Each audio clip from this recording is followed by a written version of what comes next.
বাংলাদেশে বিগত ৩টি সংসদ নির্বাচনে ভারতের যে ধরনের ভূমিকা ছিল, বাংলাদেশে নির্বাচনের মরশুম এলেই সেখানে যে পড়শি দেশটির প্রকাশ্য বা অপ্রকাশ্য ভূমিকা নিয়ে সবচেয়ে বেশি চর্চা হয়ে থাকে তা নিঃসন্দেহে ভারত। বিভিন্ন রাজনৈতিক দলের নির্বাচনী প্রচারণায় ভারত ফ্যাক্টর যেমন ঘুরে ফিরে আসে, তেমনি ভারত বাংলাদেশের নির্বাচনে ঠিক কী চাইছে তা নিয়েও জল্পনা কল্পনার অভাব থাকে না। এবারের নির্বাচনও তার ব্যতিক্রম নয়।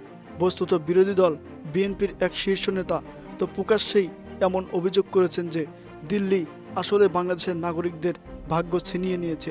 পরপর দুটো প্রশ্নবিদ্ধ সংসদীয় নির্বাচন করেও বাংলাদেশে শেখ হাসিনার নেতৃত্বে আওয়ামী লীগ সরকার যে একটানা 15 বছর ধরে ক্ষমতায় আছে, সেটাও ভারতের সক্রিয় সমর্থন ও সহযোগিতা ছাড়া কিছুতেই সম্ভব হতো না বলে বাংলাদেশের অনেকে বিশ্বাস করেন। প্রকাশ্যে তারা সে কথাও বলেন। আবার উল্টো দিকে প্রভাবশালী প্রতিবেশী ভারতের প্রচণ্ড সমর্থন যে তাদের দিকেই, ক্ষমতাসীন দল বা জোটের নেতা মন্ত্রীদের সেটা নিয়ে বড়াই করতেও দেখা যায় প্রায়শই। অতি সম্প্রতি একজন স্বতন্ত্র প্রার্থী তথা সাবেক এমপি তো জয়নব সরকারি কর্মকর্তাকেও এমন হুমকি দিয়েছেন, মনে রাখতে হবে আমি শেখ হাসিনার প্রার্থী, ভারতের প্রার্থী।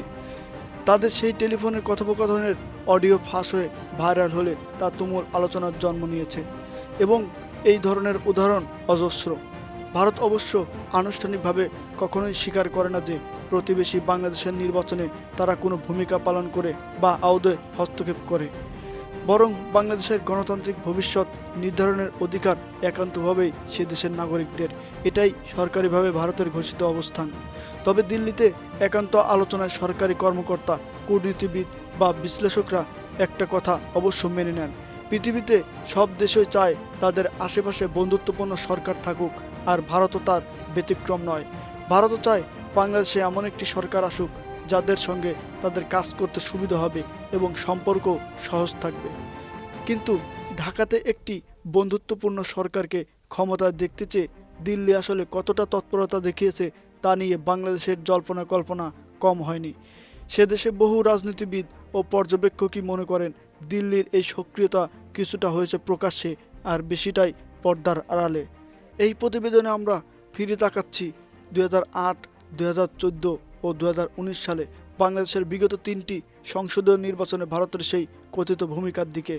বাংলাদেশের এই নির্বাচনগুলো নিয়ে ভারত কী অবস্থান নিয়েছিল, কী ধরনের বিবৃতি দিয়েছিল এবং নির্বাচনের ফল প্রকাশের পরপরই বা কীভাবে কী ধরনের প্রতিক্রিয়া জানিয়েছিল, সেগুলোই একে একে তুলে ধরা হয়েছে এখানে। প্রথমে আসছে 29শে ডিসেম্বর 2008 সালের নির্বাচন। বাংলাদেশে গত 3টি নির্বাচনের মধ্যে সবচেয়ে কম বিতর্কিত ছিল এটি। বিএনপির এই নির্বাচনে অংশ নিয়ে 30টি আসনে জিতেছিল। তবে পরে তারা নির্বাচনী প্রতিক্রিয়ায় জালিয়াতির অভিযোগ তুললেও তা বিশেষ আমলে পায়নি। বাংলাদেশে ওই নির্বাচনটি হয়েছিল সেনা সমর্থিত তত্ত্বাবধায়ক সরকারের অধীনে, যারা 111-এর মাধ্যমে ক্ষমতায় এসে নির্বাচনের আগে পুরো 2 বছর দেশের সরকার পরিচালনা করেছিল। তবে সেই সময়ে দেশের দুই প্রধান দল আওয়ামী লীগ ও বিএনপি দুই শীর্ষ নেত্রী যথাক্রমে শেখ হাসিনা ও খালেদা জিয়াকে সক্রিয় রাজনীতি থেকে সরানোর কম চেষ্টা হয়নি। কিন্তু পরে অবশ্য তাদের নেতৃত্বেই দুই দল ভোটে লড়ে। ভারতের সাবেক রাষ্ট্রপতি প্রণব মুখার্জি নিজের আত্মজীবনীতে দাবি করেছেন ওই দুই নেত্রীকে জেল থেকে মুক্তি দিয়ে রাজনীতিতে ফিরিয়ে আনার ক্ষেত্রে তিনি নিজে একটা বড় ভূমিকা পালন করেছিলেন। ভারতের তখন মনমোহন সিংহের নেতৃত্বে কংগ্রেস সরকার ক্ষমতায়, আর প্রণব মুখার্জি ছিলেন তারই ক্যাবিনেটে পররাষ্ট্রমন্ত্রী। বাংলাদেশের সেই নির্বাচনের ঠিক 10 মাস আগে সেনাপ্রধান জেনারেল মইনুল আহমেদ রাষ্ট্রীয় সফরে ভারতে আসেন। 6 দিনের এই সফরে তিনি দেখা করেন মিস্টার মুখার্জির সঙ্গেও।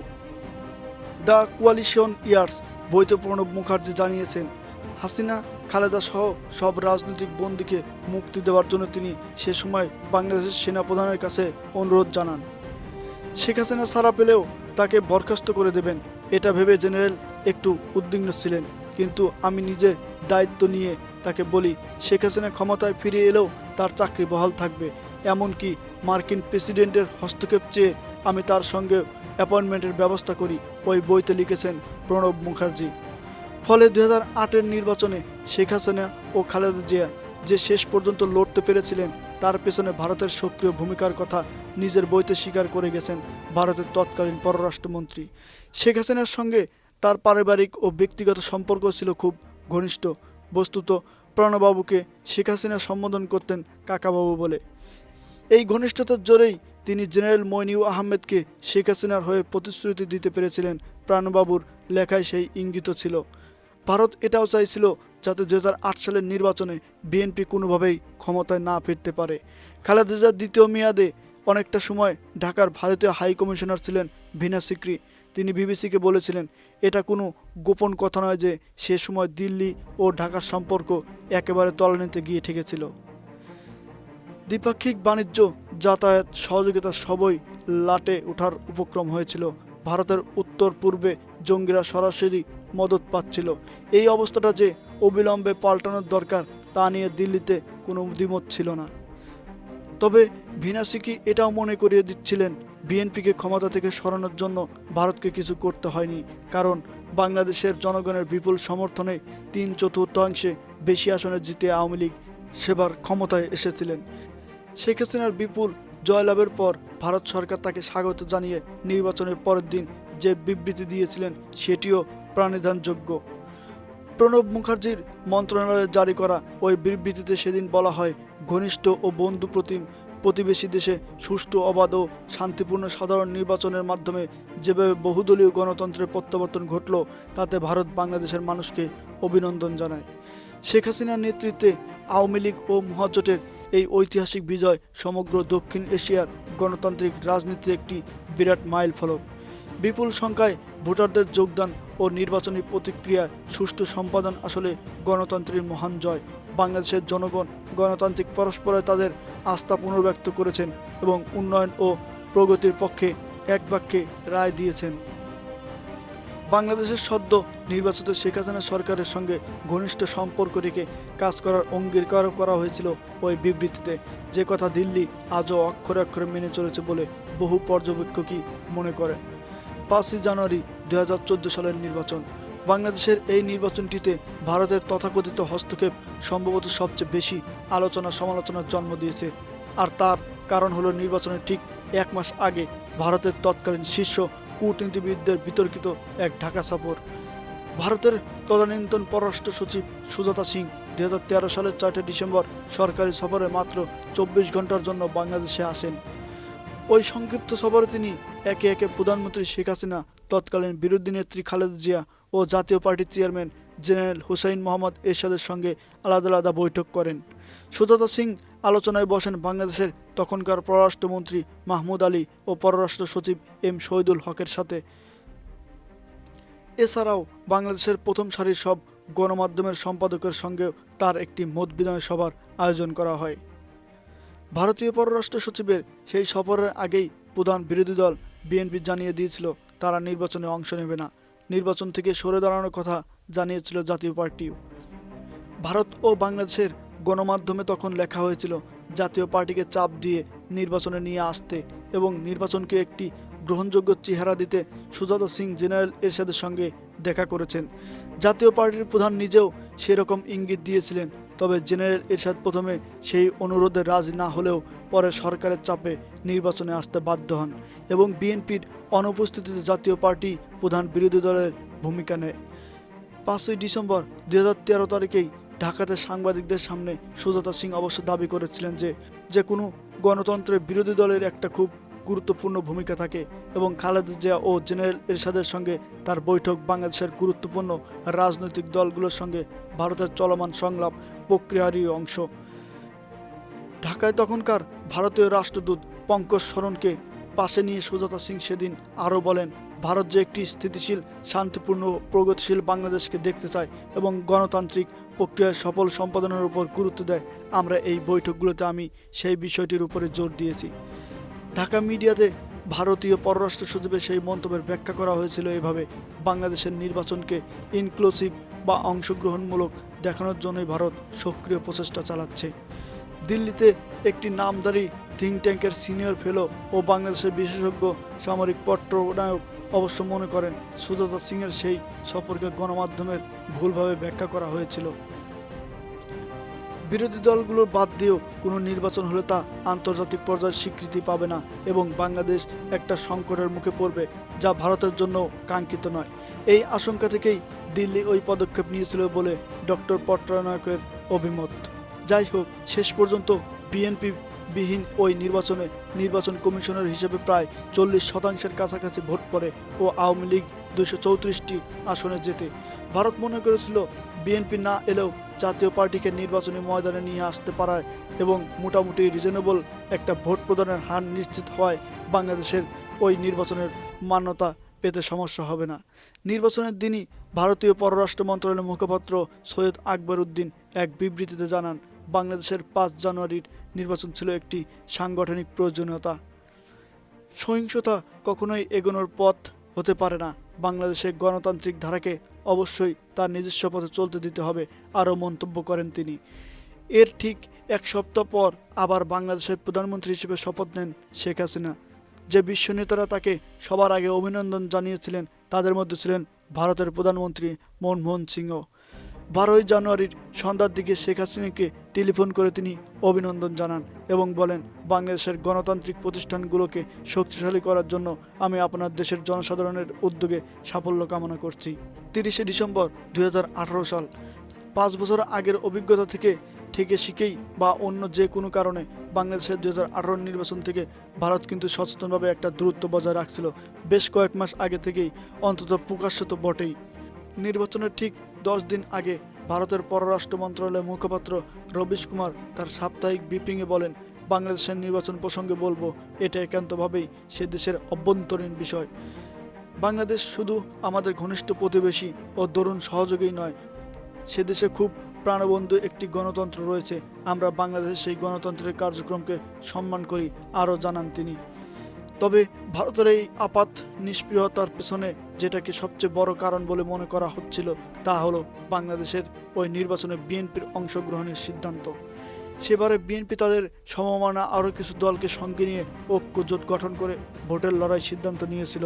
আবার ওই একই সময় ভারতের বিজেপি বিরোধী বেশ কয়েকটি দল নিজেদের মধ্যে জোট করে পরবর্তী নির্বাচনের লড়াই প্রস্তুতি নিচ্ছিল, যে জোটকে হিন্দি বলা হচ্ছিল মহাগঠন বন্ধন। ঢাকায় নিযুক্ত ভারতের সাবেক রাষ্ট্রদূত পিনাকরঞ্জন চক্রবর্তী তখন বিবিসিকে বলেছিলেন, বাংলাদেশের ওই নির্বাচন যেহেতু অনেকটাই অংশগ্রহণমূলক হতে যাচ্ছে, তাই ভারতেরও সেটা নিয়ে অত মাথা ঘামানোর প্রয়োজন নেই। তার মন্তব্য ছিল, বড় পরিবর্তন বাংলাদেশে যেটা দেখতে পাচ্ছি তা হলো ভারতে যেটাকে আমরা মহাগঠবন্ধন বলি, সেই ধাঁচে ওখানেও বিরোধীদের ঐক্যফ্রন্ট আত্মপ্রকাশ করেছে। এখন তো আবার যুক্তফ্রন্টও চলে এসেছে, ফলে নির্বাচন সঠিক পথেই আছে মনে হচ্ছে। আর এভাবে যদি সব এগোয় তাহলে তো 2014-র তুলনায় সেটা সম্পূর্ণ আলাদা বলেই ধরতে হবে। ফলে ওই নির্বাচনে ঠিক আগে ভারতের পররাষ্ট্র সচিব তো দূরস্থান, শীর্ষ পর্যায়ে কোনো কূটনীতিবিদ বা কর্মকর্তাই প্রকাশ্যে অন্তত ঢাকা সফর করেননি। যদিও বাংলাদেশের জাতীয় নির্বাচন কমিশনের আমন্ত্রণে ভারতের সরকারি কর্মকর্তাদের একটি বড় দল সে দেশে গিয়ে পুরো নির্বাচনী প্রক্রিয়াটি পর্যবেক্ষণ করেছিলেন। নির্বাচনের মাস দেড়েক আগে বিবিসি বাংলার এক প্রতিবেদনে অবশ্য বলা হয়েছিল, বাংলাদেশের রাজনৈতিক পর্যবেক্ষকদের অনেকেই মনে করেন বাংলাদেশের নির্বাচন নিয়ে ভারতের নিষ্ক্রিয় ভাব দেখানোর বিষয়টি হয়তো তাদের কৌশলে কোনো পরিবর্তন হতে পারে। প্রকাশ্যে নির্বাচনী প্রক্রিয়া থেকে দূরত্ব বজায় রাখার চেষ্টা করলেও নির্বাচন ভারতের প্রচণ্ড সমর্থন যে শেখ হাসিনার নেতৃত্বে আওয়ামী লীগের দিকেই ছিল তা অবশ্যই দিল্লিতে কোনো গোপন বিষয় ছিল না। বিষয়টি আরও স্পষ্ট হয়ে যায় যখন 30 ডিসেম্বরের ওই নির্বাচনে ব্যাপক কারচুপি ও অনিয়মের অভিযোগ ওঠে। বহু জায়গায় ভোট গ্রহণ শুরু অনেক আগেই মাঝরাতে শাসক দলের পক্ষে ভোট দেওয়া হয়ে গেছে বলে জানা যায়। বিবিসিও সেই কারচুপির ভিডিও প্রকাশ করে। ভোট গ্রহণের দিনই মাঝপথে এই মধ্যরাতের নির্বাচনকে বয়কট করে প্রতিদ্বন্দ্বিতা থেকে সরে দাঁড়ায় বিরোধী দল বিএনপি। এদিকে ভোট গণনা শুরু হওয়ার পর মাঝরাত নাগাদই স্পষ্ট হয়ে যায় আওয়ামী লীগ ও মহাজোট আবার বিপুল ভোটে জিতে ক্ষমতায় আসছে। বস্তুত আওয়ামী লীগ ও জাতীয় পার্টি সহ তাদের শরিক দলগুলো সেবার 300 আসনের মধ্যে 293টিতে জয়লাভ করে। নির্বাচনী অনিয়ম নিয়ে ভারতের পক্ষ থেকে কিন্তু বিন্দুমাত্র সমালোচনা করা হয়নি। ভারত থেকে যাওয়া যে পর্যবেক্ষকরা তখন বাংলাদেশ ছিলেন তাদের রিপোর্টেও এই কারচুপি বা জালিয়াতির কোনো উল্লেখ ছিল না। তবে 31 ডিসেম্বর সকালে দিল্লি থেকে প্রধানমন্ত্রী নরেন্দ্র মোদীর ফোন আসতে একটু দেরি হচ্ছিল বলে ঢাকায় মৃদু অস্বস্তি তৈরি হচ্ছিল। অবশেষে বাংলাদেশ সময় বেলা 11টা নাগাদ প্রধানমন্ত্রী মোদী ঢাকায় ফোন করে প্রধানমন্ত্রী হাসিনাকে অভিনন্দন জানান। দুজনের মধ্যে বেশ খানিকক্ষণ ধরে অত্যন্ত বন্ধুত্বপূর্ণ আলোচনা হয়েছে বলেও জানানো হয়। আওয়ামী লীগের নিয়ন্ত্রক জয় ও শেখ হাসিনার দূরদর্শী নেতৃত্বে ভারত ও বাংলাদেশের সম্পর্ককে আরও এগিয়ে নিয়ে যাবে বলেও নরেন্দ্র মোদী আশা প্রকাশ করেন। বিশ্ব নেতাদের মধ্যে নরেন্দ্র মোদী যেহেতু প্রথম তাকে ফোন করে অভিনন্দন জানিয়েছেন, সেজন্য শেখ হাসিনাও তাকে ধন্যবাদ জ্ঞাপন করেন। পরে দিল্লিতে ভারতীয় পররাষ্ট্র মন্ত্রণালয়ের এক বিবৃতিতে বলা হয়, প্রতিবেশী, আঞ্চলিক উন্নয়ন ও নিরাপত্তার ক্ষেত্রে ঘনিষ্ঠ সহযোগী এবং ভারতের নেইবারহুড ফার্স্ট নীতির একটি কেন্দ্রীয় স্তম্ভ হিসেবে বাংলাদেশকে ভারত যে কতটা গুরুত্ব দেয় প্রধানমন্ত্রী মোদী তা পুনর্ব্যক্ত করেন। তবে তখনও ভারতের প্রধান বিরোধী দল কংগ্রেসের কাছ থেকে কোনো অভিনন্দন বার্তা আসেনি, যে দলটি ও তার নেতৃত্বের সঙ্গে শেখ হাসিনার সম্পর্ক শুধু ঘনিষ্ঠ নয়, বরং পারিবারিকও বটে। আসলে কংগ্রেস প্রেসিডেন্ট রাহুল গান্ধী তখন বিদেশে ছুটি কাটাচ্ছেন। ভারতের নিযুক্ত বাংলাদেশের তদানীন্তন রাষ্ট্রদূত সৈয়দ মোজাম্মেল আলী পার্লামেন্টে কংগ্রেসের নেতা আনন্দ শর্মাকে মোবাইলে ধরে অনুরোধ করেন, প্রধানমন্ত্রীর ফোন অবধি চলে এলো, কংগ্রেসের কাছ থেকে কোনো বার্তা পেলাম না। আনন্দ শর্মা অনেক কষ্টে তড়িঘড়ি রাহুল গান্ধীকে খুঁজে বের করে কংগ্রেসের পক্ষ থেকেও বিবৃতি জারি করানোর ব্যবস্থা করালেন। ভারতের গ্র্যান্ড ওল্ড পার্টি অতঃপর দর্তহীন ভাষায় জানিয়ে দেয়, বাংলাদেশ শেখ হাসিনার এই জয় আসলে গণতন্ত্রের জয়। শেখ হাসিনা তথা আওয়ামী লীগের প্রতি ভারতের সমর্থন যে বাই পার্টিজান বা দলমত নির্বিশেষে, সেটা আরও একবার প্রমাণিত হলো।